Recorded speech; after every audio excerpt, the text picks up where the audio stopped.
नमस्ते दोस्तों, मैं BL Prajapati, motivational speaker, Ratlam Madhya Pradesh. आज आपके बीच में विषय लेकर आया हूं कि आपके जीवन में वाई क्लियर है, WHY। जी हाँ, हम बहुत से लोगों से हम मिलते हैं और सुनते हैं कि उनका वाई क्लियर नहीं रहता है। तो वाई क्लियर नहीं रहता है तो उनको दर दर की ठोकरें खाना पड़ती है और अपने जीवन में वो बहुत नुकसान उठाते हैं। तो आइए हम इसको गीता जी के माध्यम से समझते हैं। तो गीता में भगवान श्री कृष्ण ने पूरा मानव मात्र को उपदेश दिया कि देखिए अर्जुन के माध्यम से, क्योंकि अर्जुन बहुत कंफ्यूज था। तो भगवान श्री कृष्ण ने उसका एक एक IQ क्लियर किया, क्योंकि भगवान श्री कृष्ण ने अर्जुन को बोला कि भाई तू क्षत्रिय है, युद्ध कर, युद्ध करना चाहिए। लेकिन अर्जुन के मन में था मैं युद्ध क्यों करूं, अपने वालों को मार कर अपनी क्या करूंगा, राजयोग मिल भी जाएगा तो क्या है। भगवान ने कहा तू क्षत्रिय है, अगर युद्ध नहीं करेगा तो तेरी घोर निंदा होगी, वर्षों तक चली आई रहेगी, और तेरा क्षत्रिय स्वभाव जो है वो युद्ध में देर सवेर धकेल देगा। इसलिए तू युद्ध कर और तू धर्म का साथ दे। तो धर्म क्या है, अधर्म क्या है, नीति क्या है, अनीति क्या है, ये पूरा अर्जुन के सैकड़ों प्रश्न थे। तो भगवान ने क्लियर किया, तो वो कंफ्यूज था। लेकिन अब अपन एक बात का और कहें कि एक और भगवान ने उसको समझाया कि भाई तू मतलब धर्म के रास्ते चल, और अगर मतलब जो है तू इस कठोर तप के द्वारा करेगा तो तेरी मतलब जो है आगे बढ़ जाएगा, ईश्वर के प्रति प्राप्ति हो जाएगी। लेकिन अर्जुन का कहना है कि मैं तो मतलब बहुत ही चंचल प्रवृत्ति का हूँ, मेरा मन स्थिर नहीं रहता है। तो भगवान श्री कृष्ण ने अर्जुन को कहा स्थिर होगा, सतत अभ्यास, मतलब तू कठोर परिश्रम कर, अभ्यास कर, ये मन निश्चित रूप से तेरे वश में होगा। और हुआ। तो कहने का मतलब एक अर्जुन बहुत कंफ्यूज था। और अगर यहाँ अपन एक और उदाहरण देखें तो हनुमान जी का, अब अगर आप देखें उदाहरण, तो हनुमान जी राम काज बिन कहाँ विश्राम, बिल्कुल क्लियर फंडा था उनको, राम की सेवा करना मुझे। तो इसलिए हनुमान जी कहीं कंफ्यूज नहीं थे, उनके पास सब सिद्धियां थी, सब कुछ थी, लेकिन वो कंफ्यूज नहीं थे। तो आप देखेंगे कि आज देश के अंदर आपको अर्जुन के मंदिर गिने चुने मिलेंगे, गिने चुने। क्यों? कि वो कंफ्यूज था, उसका वाई क्लियर नहीं था। और हनुमान जी का वाई क्लियर था, राम की सेवा, इसलिए उनको बहुत मंदिर मिलेंगे, क्योंकि उनका सेवा उद्देश्य है। इसलिए बोलते हैं कि हनुमान जी के बारे में एक लोकप्रिय भजन भी है कि यूं तो देव हजारों हुए लेकिन हनुमान तुम्हारा क्या कहना। तो वो भजन आप YouTube पे सुन लेना। तो उनका वाई क्लियर था। मैं दोस्तों अपने बारे में बताऊंगा कि जब मैं मेरा जो गांव है, बहुत सारे लोग जानते हैं, वैसे इसी इलाके में ताराखेड़ी गांव है, रतलाम जिले का आखिरी गांव है। जब मैं वहां से, मेरे को ये इंश्योरेंस सेक्टर में आना था, बचत के क्षेत्र में, तो उस टाइम भी पीयरलेस का काम था।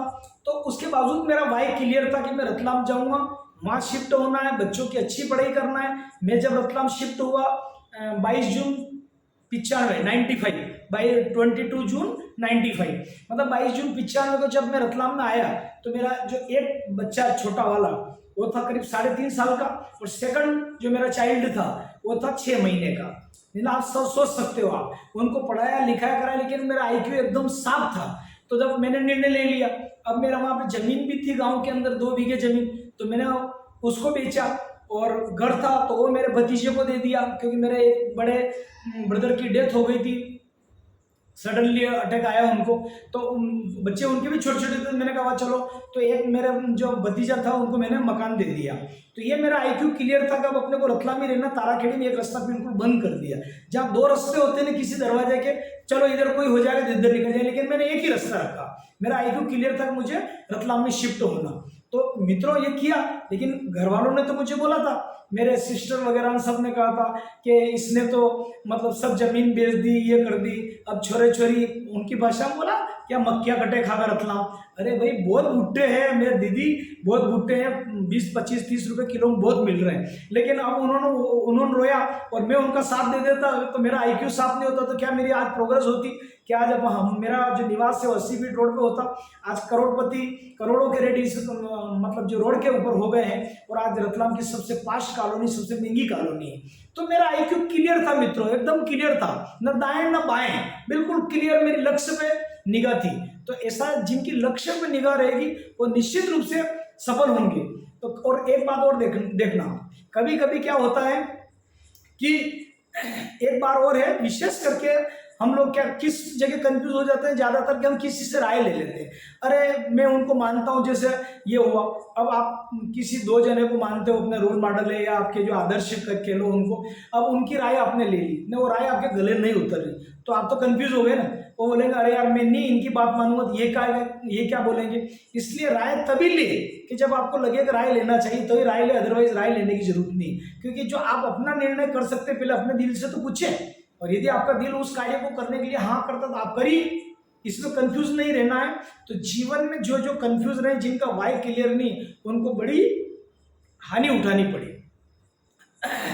तो आज व्यापार हुआ, सर्विस हुआ या जो भी हो, तो लोग मतलब पढ़ाई करते रहते हैं, वो सोचते हैं मैं कलेक्टर बनूंगा, मेरे को मिलिट्री में जाना है या मुझे जाना है, लेकिन वाई क्लियर होना चाहिए। आप राजनीति में जाना चाहते हो तो वाई क्यों जाना चाहते हो, राजनीति में जाके क्या करोगे, आपको मुख्यमंत्री बनना है कि आपको मतलब विधायक का चुनाव लड़ना है कि आपको कौन सी पोस्ट तक जाना, क्या जाना, आपका वाई क्लियर होना चाहिए ना। अगर वाई क्लियर है तो निश्चित रूप से आप मुख्यमंत्री क्या पीएम बन सकते हो, है ना। उसके लिए संघ की आपको ज्वाइन करना पड़ेगा शाखा, और जाते जाते जैसे मोदी जी वगैरह, तो मोदी जी का वाई क्लियर था कि मुझे प्रधानमंत्री तक बनना है, तो आप देखो उन्होंने संघ की शाखा ज्वाइन करी। परिवार की ऐसी स्थिति थी कि मतलब मुश्किल से घर उनका चलता था, लेकिन वो हिम्मत नहीं आ रहे, चाय बेचते पीएम तक गए, क्योंकि उनका वाई क्लियर था। इसी प्रकार किसी का आध्यात्मिक क्षेत्र में जाता है, ईश्वर प्राप्ति, तो सब कुछ करोड़ों की संपत्ति छोड़ के ठोकर मार के आधी रात को निकल जाते हैं। लोग बोलते थे कि इतनी संपत्ति ये है वो है क्या, क्योंकि वाई क्लियर आध्यात्मिक तरह से जाना है।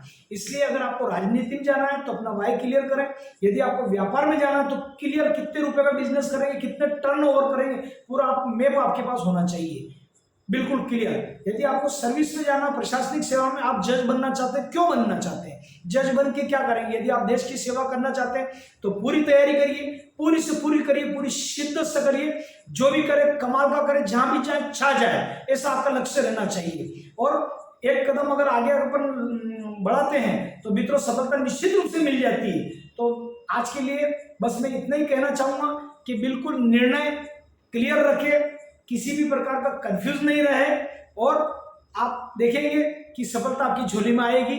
आज के लिए इतना ही, पुनः नए वीडियो के साथ मिलते हैं।